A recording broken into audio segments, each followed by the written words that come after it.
안녕하세요. 부천그랜드 치과 문영국 원장입니다. 오늘의 주제는 틀니에 대해서 좀 설명을 좀 드릴까 합니다.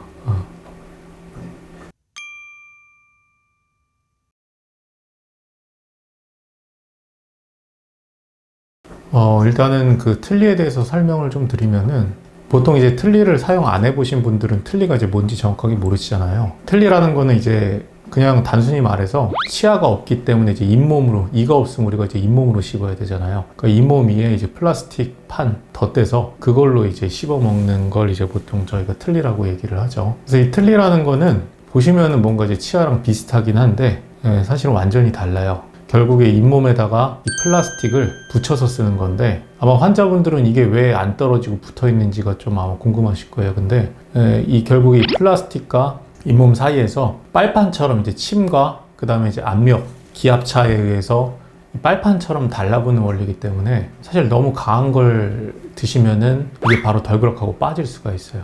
그래서 틀니가 사실 불편한 거죠. 그리고 이 틀니라는 건 또 알고 계셔야 될 게 보통 이제 환자분들이 틀니를 처음 사용하시는 분들은 어느 정도 틀니에 대해서 기대감을 좀 갖고 있어요. 그러니까 틀니라는 건 사실 굉장히 많이 불편하기 때문에 저희가 이제 배웠던 그 틀니 교과서를 보면은 제일 첫 장에 나와 있는 내용이 뭐냐면은 이 틀니 치료의 시작은 환자분들한테 이 틀니가 얼마나 불편하고 힘들다라는 거를 인식하는 게 사실 치료의 첫 시작이에요. 틀니라는 거를 환자분들이 보통 어느 정도는 기대를 하고 오시기 때문에 이거를 처음부터 그런 얘기 없이 시작을 해버리면 나중에 끼고 나서 환자분들이 굉장히 컴플레인이 심합니다. 그래서 이 틀니를 어느 정도라고 생각하시면 되냐면은 이건 이제 제 생각이 아니고 옛날에 이제 그 틀니 사용에 관한 논문이 있었는데 보통 틀니를 적어도 10년 이상 사용하신 분들한테 이걸 이제 자기 치아 10점 만점으로 했을 때 몇 점 정도냐라고 이제 조사를 해본 적이 있죠. 그때 이제 10점 만점에 한 1점에서 2점 정도 나왔거든요. 그러니까 틀니라는 거는 100점 중에 10점, 20점 정도짜리 치료이기 때문에 그 부분을 환자분들이 사실 알고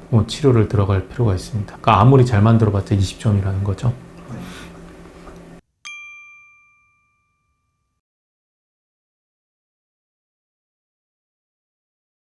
일단은 강한 거를 씹는 거는 거의 힘들고요. 이 틀니도 그리고 사실은 환자분 따라 많이 틀려요. 물론 이제 잘 만든 틀니, 못 만든 틀니 따라도 다르지만 환자분들이 이제 침이 얼마나 사실은 또 성분이 좋은지, 잇몸이 얼마나 사실은 좀 굴곡이 많고 틀니를 잘 잡아줄 정도로 단단한지 이런 것 따라서 틀니가 유지되는 정도가 다 틀리거든요. 그래서 어느 정도 센 거를 씹으려고 하면은 보통은 틀니가 이렇게 덜그럭하고 빠져버려요. 그래서 틀니는 알고 계셔야 될 게 틀니는 보통 이제 서양에서 넘어온 학문이잖아요. 그러니까 치약 자체가 서양에서 넘어온 학문이기 때문에 서양 사람들이 틀니를 만들 때 어떤 음식을 가정하고 만든 거냐면 감자나 고구마 정도를 사실은 생각을 한 거예요. 그러니까 쉽게 물었을 때 으깨진 음식 정도를 가정을 하고 만들었는데 우리나라 분들은 문제가 뭐냐면 이거를 김치 같은 걸 드시려고 하세요. 사실은 틀니가 먹기에는 굉장히 사실 부담되는 음식인데 김치를 못 씹으면 그게 잘못된 틀니라고 생각하시는 분들이 많아요. 김치나 우리가 이제 나물 같은 거는 섬유질이기 때문에 사실은 굉장히 씹기 힘든 음식이거든요. 고기만큼이나 사실 많이 씹어야 되는 음식인데 그걸 틀니로 드시려고 하면은 사실 굉장히 힘들어요. 그런 점을 좀 생각을 하셔야죠. 그리고 물론 떨어지는 거 외에도 틀니가 입천장을 다 덮고 있기 때문에 맛도 아무래도 이제 온도 같은 것도 잘 느끼기 좀 힘들고요. 그리고 아래쪽 틀니 같은 경우는 특히 혓바닥 부위를 침범하기 때문에 혓바닥 말할 때나 이럴 때도 사실은 거슬리고 불편한 부분이 많습니다.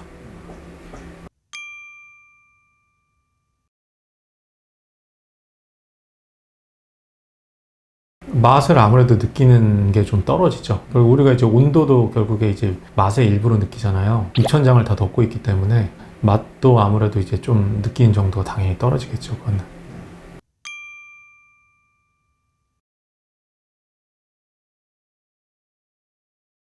틀니 사용하시는 분들은 당연히 이제 우울증 위험이 뭐 높을 수밖에 없는 게 이거는 뭐 사실 논문이나 뭐 과학적 근거와는 상관없이 일단 신체의 일부가 거의 다 없어졌잖아요. 그러니까 거기서 이제 생기는 상실감도 그렇고 당연히 식사도 어려울 뿐더러 발음도 어눌해지고요. 그리고 이 아무래도 이제 안모가 그러니까 얼굴 형태가 노인성 안모로 변하거든요. 치아가 다 빠지면은. 이제 그 부분에 대한 사실 심리적 영향도 당연히 있겠죠. 근데 그렇다고 이제 틀니 없이 뭐 예를 들어서 그냥 죽만 먹고 살면 되냐? 그것도 당연히 아니죠. 왜냐면 이 부분이 있어요. 뭐냐면은 틀니를 쓰든 어쨌든 치아로 씹든지 간에 저작 활동이 사실 뇌에도 영향을 많이 주거든요. 치아가 하나도 없는 무치아 환자분들 같은 경우는 치매 위험성이 훨씬 올라간다는 또 그런 논문도 있어요. 틀니가 됐든 아니면 어떤 다른 치료가 됐든지 간에 어쨌든 저작 활동은 계속 이어나가야 우리가 이제 다른 부분에서도 좀 건강을 유지할 수가 있겠죠.